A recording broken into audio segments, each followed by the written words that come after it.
Chapter 14. All the devils are here. Adam Gillet ran hard, following the indentations Adolphe's footprints had left, little grey depressions in a field of white. The cold was a sensation, but there was no suffering from it. He felt blood pumping in the body, and the steady thump of the dead heart pulsing, but any warmth the blood should have caused within him was tepid at best. His leg muscles, rather Matthias's, flexed and drove him, but fatigue did not register in them. They just kept grinding, effortless, driven by the kick of an internal piston that needed no explosion to turn its energy into action. His mind wondered at it all. He did not think that his imagination could conceive of something so huge in scope, but it was possible, and if he was in some sort of fugue state, what was he to do? Force himself to wakefulness? And if he awoke, where would the dream end and life begin? Had there been a great European war? Was Francois simply a creation of his subconscious mind? Had he even been to Africa? If this was all a dream, perhaps he was still a spoiled child of the French Republic, unaware of the world as it was, poisoned by history books that did not tell the truth, and history teachers who taught history as a monument to men, whose greatest achievement was inherent, guiltless violence and abject indifference to cruelty. He recalled his awe at seeing the pyramids at Giza. In his tent that night, he thought of the thousands of men whose bodies, driven by the bull whip, had been hollowed out by hauling and stacking those massive stones until their earthly forms collapsed like rag dolls and rotted away in the pitiless Egyptian sun. Dead slaves to pitiless kings and queens of the Ptolemy line. From the dust to the lash, back to dust. No, his imagination could not have invented all of that. Only actual experience could out-teach the comforting lies his nationalist professors had spoon-fed he and his classmates before sending them out into the wide world. The journey Adam recalled in Africa had been his own road to Damascus.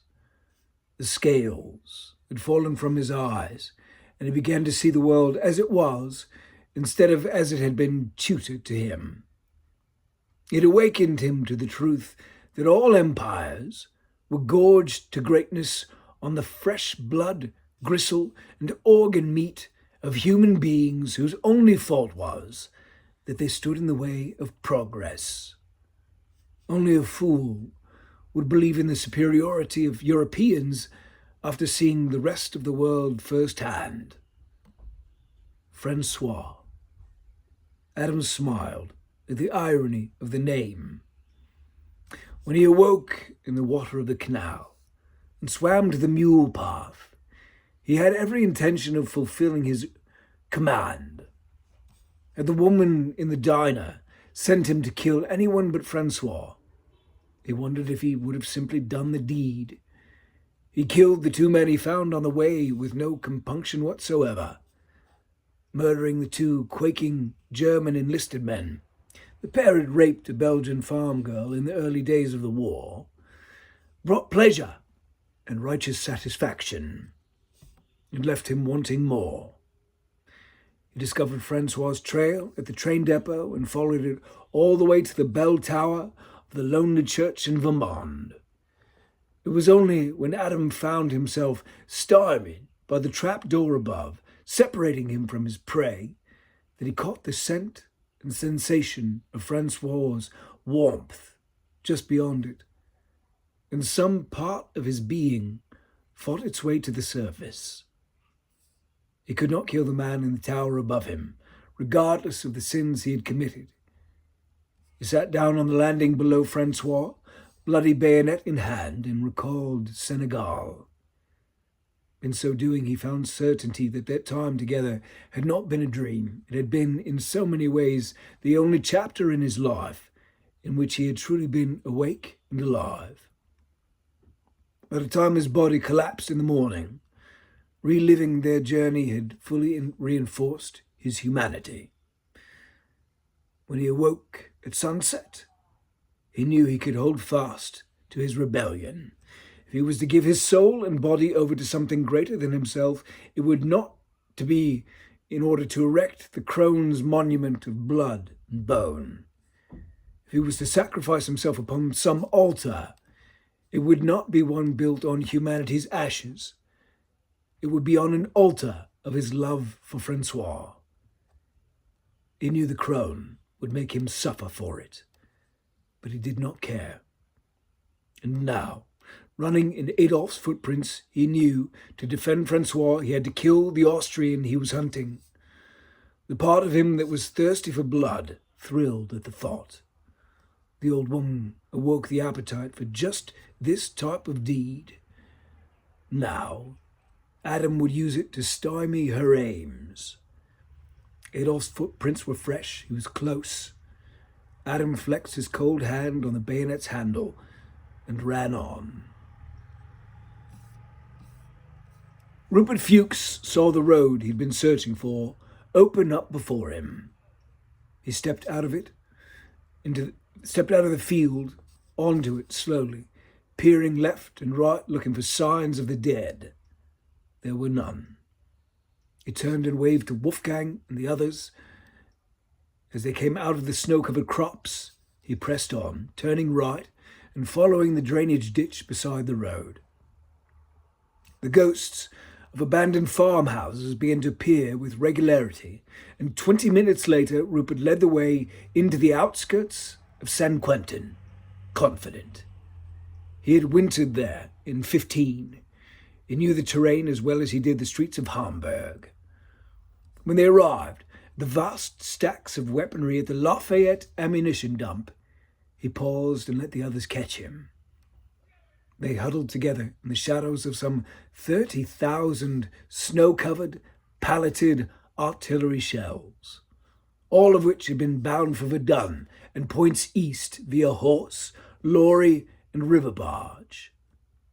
At the southern end, ranks upon ranks of neatly ordered snow-covered 42-centimeter Big Bertha field howitzers and 150mm towed artillery guns stood. Their barrels jutted up at sharp angles, looking like massive telescopes seeking bloody Mars' angry glow in the night sky. Rupert knelt and drew a rudimentary map in the snow. The city centre is just south of us, here, he indicated. We can continue to circle the city by running east, then south, but it would take twice as long to come around to the canal where it meets the Somme River, assuming that is where their boat is. Wolfgang translated to Durant. The cavalryman said we should skirt the city. Durant said. Oui, said Renoir. But if we continue in a half-circle around the city itself, we give up any lead we have on our pursuers, and if they were to move straight through San Quentin, would they not be able to cut us off? Wolfgang, what do you think? Asked Durant. Wolfgang gathered his thoughts. The devil we know is behind us. The devil we do not lies in San Quentin. The devils we know are thousands strong, hunting us. Tell me how whatever lies in San Quentin could be worse, said Renoir. Durant caught some of the fire in Wolfgang's glance at Renoir, but ignored it as he considered. Every second they sat unmoving. The hunters pursuing them closed the gap. Ask him if there's cover in the city, Durant said. Wolfgang translated. Rupert nodded. We blew it to rubble, then we captured it in 1914, and rubble it remains. It is a cellar city, because the only thing intact are the cellars. Everyone billeted there is underground. The avenues are clear, of course, for material and troop movement, but the city itself is piles of brick and mortar, shingles and beams. Even the San Quentin Basilica is near shambles. Howling erupted in the distance. "Oh, Lord," said James. "Whatever the heck we're going to do, let's go on and do it." "I say straight through the city," said Renoir. Durant nodded. "Wolfgang." "Yeah, fine." He looked at Rupert. "Through the city. We are all in your hands, Sergeant." Rupert nodded. He felt the responsibility press on him. Good, good. Quickly then. Rupert jogged in the lead, confident of the pathway that would take them to the town centre. He'd spent many hours of his respites from the front touring the city's remains, imagining how the broad avenues and architecture looked before the Ville met its end at the hands of Germans' high explosive siege. Most of his meanders had eventually led him to where he was taking them now, the juncture where the neatly cut symmetry of Napoleon's San Quentin Canal met the ranging Somme River's expanse. The streets were silent. The snow on the cleared avenues showed no footprints or signs of life. The piles of rubble that had been houses and storefronts, banks and schools, haberdasheries and druggist shops were now misshapen mountains of snow. 10 minutes later, they approached the city centre. Rupert slowed. Some gut instinct whispered to his sapper-wired brain and told him to stop. He listened to the voice and signalled the men behind him to halt. Through the darkness, he slipped back to Wolfgang. "What's the matter?" asked Wolfgang. "I don't know. Wait here one moment while I go ahead. The city centre is just before us, and as you can imagine, it is a wide open plaza. Once we get through there, we can travel on the side avenues to the Somme, but I feel it would be prudent to scout it first." Wolfgang turned to Durant and whispered, "You go ahead and scout. He says there's open space ahead and he wants to check." Durant nodded. "Quickly, Sergeant. Let's not waste time. We have gained," said Wolfgang. Rupert turned and jogged to the corner, then disappeared from view. James Cox watched him go and looked at Jonah. "Where's that old boy headed now?" he whispered. Jonah shrugged, uncomprehending. James felt some panic stirring in him. He looked down and realized he was holding his brother's pocket watch tightly in his hand. The shame of his naked theft of it washed over him. He had mostly forgotten the event. He had even convinced himself at times that it had not occurred, or that Harlan would have wanted him to have it, because what loving older brother would not want to bequeath such a keepsake to their sibling? But in his current state of mind, he had been meditating a lot on sin, in particular his own sins, and right then he wished he was a Catholic, because then perhaps he could simply have washed it all away with confessions, and maybe then the demons would not be hunting him, hoping to burn him alive, or worse, nail him up to a cross, where he could meditate some more on his sinning ways until he expired like rotten fruit. Right then, he considered hauling back and heaving the cursed pocket watch into the ruins of San Quentin. Maybe then he could fool the men hunting him into thinking he had never stolen it in the first place. He clutched the watch, feeling its barely noticeable internal clockwork moving, its mechanical organs cured by Jonah's deft touch, spinning and turning. But he could not bring himself to follow through on the impulse to rid himself of the proof of his crime. Instead, he took a glance at its beautiful face with its glowing radium hands, mocking him with their leisurely pace, telling him he had many, many hours to suffer through before the sun would send its rays over the horizon and save him. He closed the watch and felt the Cox coat of arms, and the warm sentiment his parents had the horologer etch into the smooth silver.